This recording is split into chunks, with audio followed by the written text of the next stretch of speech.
horrifying moments. How Ukrainian forces destroy many Russian combat vehicles and troops in Avdiivka. According to SBU reports, operatives from the Special Operations Center, Alpha, within the Ukrainian Security Service, successfully destroyed 16 tanks, 28 combat armored vehicles, and 11 artillery systems over the span of a week. The truly meticulous work of our special forces in the hottest war zones, including Avdiivka, is a testament to the unwavering dedication of our warriors alongside our defense forces, ruthlessly subtracting occupiers at every turn, stated the intelligence agency.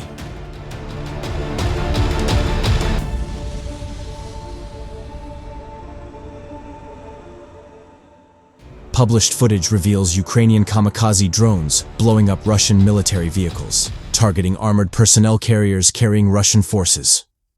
Additionally, one drone navigated into the cargo bed of a truck transporting Russians. This utilization of FPV drones marks a strategic advancement in Ukraine's arsenal, demonstrating the adaptability and precision of its military capabilities. Explosives-laden drones now are among the most important weapons on both sides of Russia's 22-month wider war on Ukraine.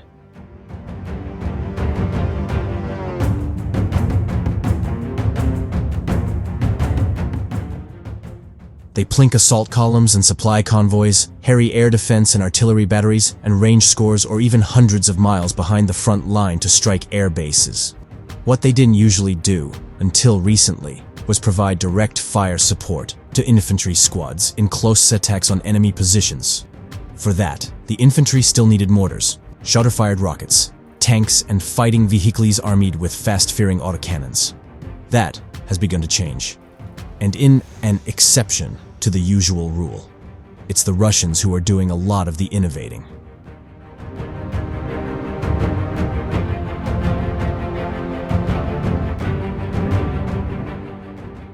During a recent infantry assault on a Ukrainian trench complex on the border between southern Ukraine's Zaporizhzhia and Donetsk oblasts, a Russian team launched 8 explosive first-person view drones at a Ukrainian squad, ultimately killing 7 of the defenders and forcing the 6 survivors to retreat.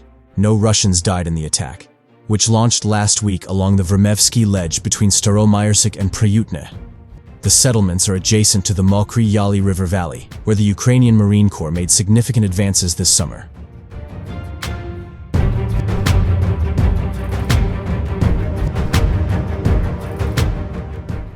The Ukrainian Deep State Project analyzed videos of the skirmish, and the independent conflict intelligence team summarized the analysis. 4 Russian assault troops were observed using FPV drones to support an attack, CIT noted. The first video shows Russian soldiers successfully launching kamikaze drone attacks on a Ukrainian trench, killing a machine gunner and 3 other soldiers, CIT added. Subsequently, they assault the second trench, while continuing to launch improvised airstrikes.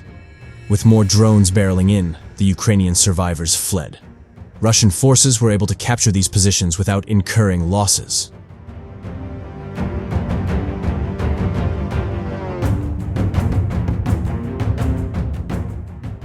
Russian propagandists have seized on recent skirmishes in southern Ukraine to declare Ukraine's counter-offensive, which kicked off in early June, completely stopped. That's not true. But it is true the Ukrainians have a drone problem.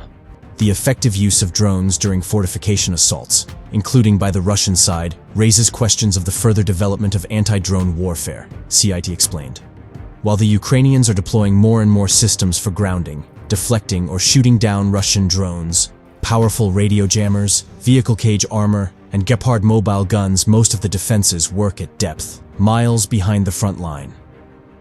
They're not for the infantry at the bleeding edge of the fighting.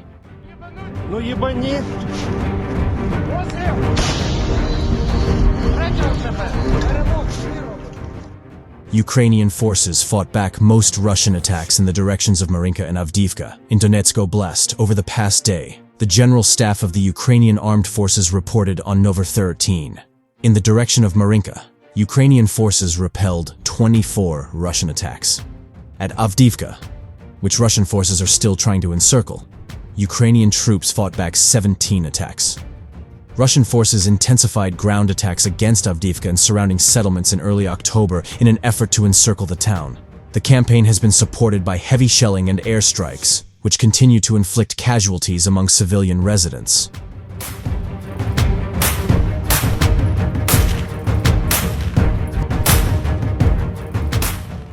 According to the Ukrainian military on November 11, Russian forces lost around 10,000 soldiers, more than 100 tanks, over 250 other armored vehicles, and 7 Su-25 aircraft in the month of fighting near the frontline town. Across the entire front line, there were 69 combat clashes over the past day, according to the General Staff report. Russia carried out 7 missile strikes, 34 airstrikes, and 59 rocket strikes over the past day. More than 110 settlements in Chernihiv, Sumy, Kharkiv, Luhansk, Donetsk, Zaporizhzhia, Kherson, and Mykolaiv oblasts came under Russian fire, the General Staff said.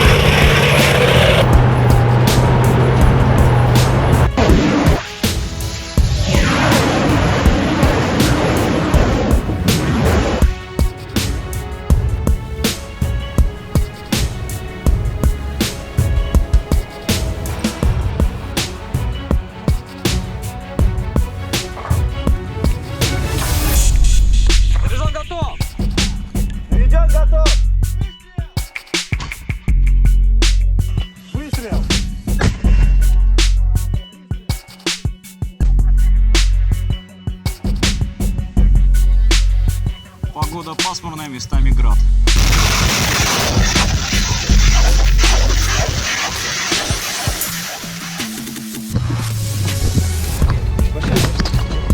Давай.